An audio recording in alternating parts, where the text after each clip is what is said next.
SIR के मुद्दे पर संसद में भाषणबाजी और बयानबाजी, साथ में चर्चा के साथ साथ वंदे मातरम को लेकर भी चर्चाएं हुई हैं। अमित शाह गृह मंत्री इस वक्त लोकसभा में भाषण दे रहे थे। ऑपोजिशन ने वॉकआउट किया है। हम इस पर ज्यादा जानकारी के लिए इकरा हसन चौधरी से बात करेंगे। क्या ऑपोजिशन ने वॉकआउट किया है संसद से? गृह मंत्री भाषण दे रहे थे उस वक्त। जी नहीं, बहुत देर जो उन्होंने उनका जो भाषण था वो हमने सुना भी, लेकिन पुरानी बातों को उठाकर सिर्फ उन पर जवाब देना और आज के जो हालात हैं, जो आज के प्रश्न हैं, जो आज के सवाल हैं, उन पर उनका कोई जवाब तथ्यात्मक रूप से हमें नहीं मिला। तो काफी देर उनकी पुरानी बातों को सुनने के बाद लोग वहां से निकले।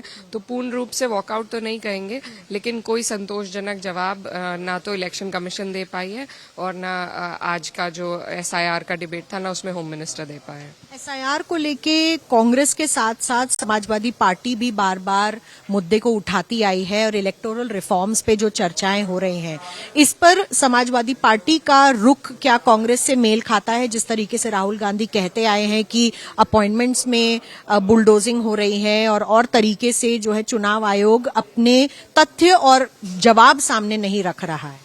बिल्कुल, हम सब समाजवादी पार्टी का जो रुख है वो यही है कि जैसे हमारे आदरणीय अखिलेश यादव जी ने भी कहा कि इसमें इतनी जल्दबाजी क्यों हो रही है। ये एक अगर प्रोसेस है, अगर आपकी नीयत सही है और आप उसको सही नीयत से रेक्टिफाई करना चाहते हैं, तो जिस तरह का बर्डन डाला गया है और एक जो बहुत शॉर्ट टाइमलाइन डाली गई है, तो उस टाइमलाइन की वजह से शक उभरता है। क्योंकि जिस तरीके का दबाव बीएलओस पे है, कितनी मौतें हो चुकी हैं, उत्तर प्रदेश ख्याल से 30 से देश में ही हो चुकी हैं।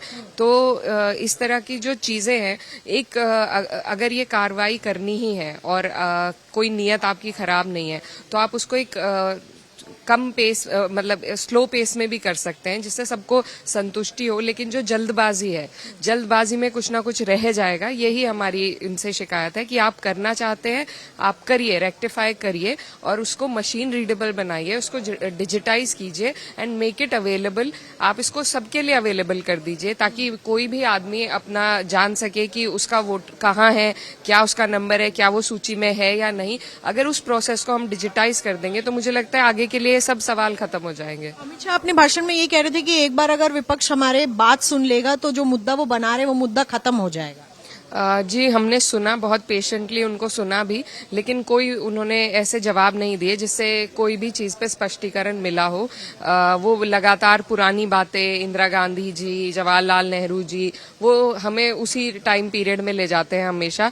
आज के जो हमारे सवाल है वो हम किससे करें? अब हम गांधी परिवार से तो सवाल नहीं कर सकते क्योंकि वो सत्ता में नहीं है। सवाल तो सत्ता पक्ष से होंगे, लेकिन घुमा फिरा के उन चीजों को फिर से पास्ट में ले जाया जाता है और इसी से पूरा डेमोक्रेटिक जो हमारा देश का इंस्टीट्यूशन है उस पर बहुत असर पड़ रहा है।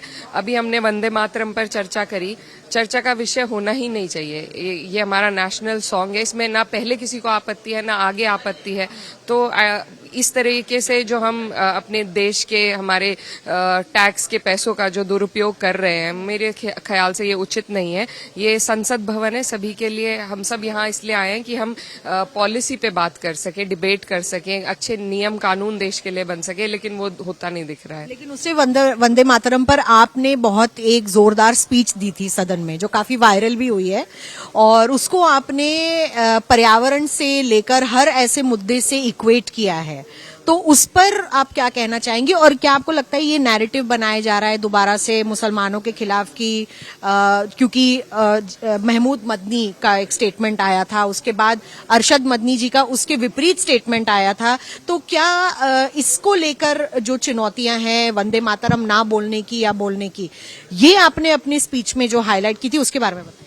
देखिए, मेरे ख्याल से 150 साल से डेजिग्नेटेड नेशनल सॉन्ग है वंदे मातरम, और मुझे नहीं लगता कि कभी इस बात को लेके कोई विवाद ऐसा उठा है कि हटा देना चाहिए या बदल देना चाहिए हमें सॉन्ग।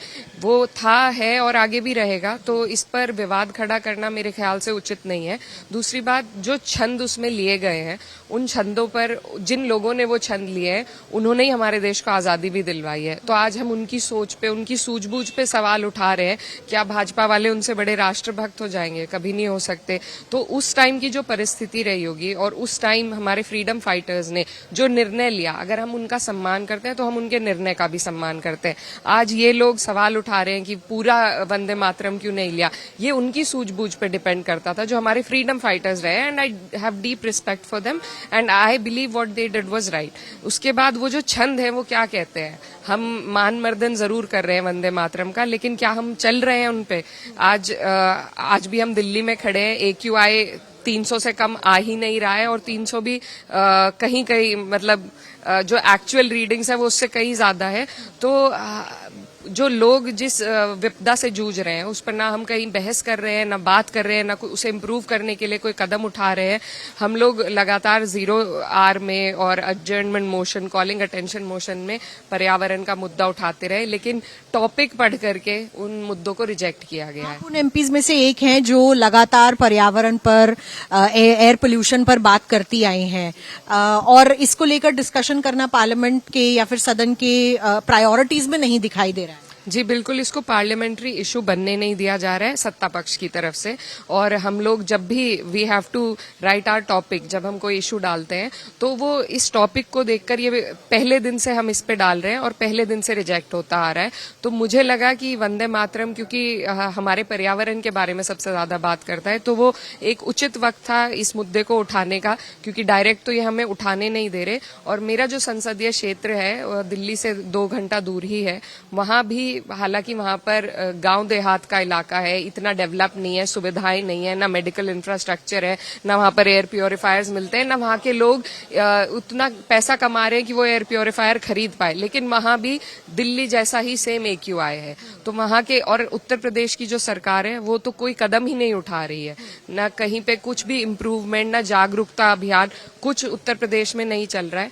तो ये जो गंभीर मसले हमारे देश के हैं उनको इग्नोर करके नैरेटिव बिल्ड किया जा रहा है बंगाल इलेक्शन के लिए, और तमाम प्रोपेगेंडे बस संसद भवन में चल रहे हैं, तो जिससे मन बहुत दुखी होता है। इस दिन के लिए हम चुनकर नहीं आए थे। बहुत बहुत धन्यवाद हमसे बात करने के लिए। इकरा हसन साफ कह रही हैं कि पर्यावरण कभी मुद्दा नहीं बनता, मुद्दे बनते हैं वंदे मातरम और ऐसी चीजें जिसको लेकर सरकार इस वक्त विपक्ष को घेरती आ रही है। SIR विपक्ष सरकार को घेरती आ रही है, लेकिन SIR के मुद्दे पर भी कोई खास जो बातचीत है वो सामने खुलकर नहीं आ रही है। कृपाल सिंह के साथ मिलन शर्मा, आज तक।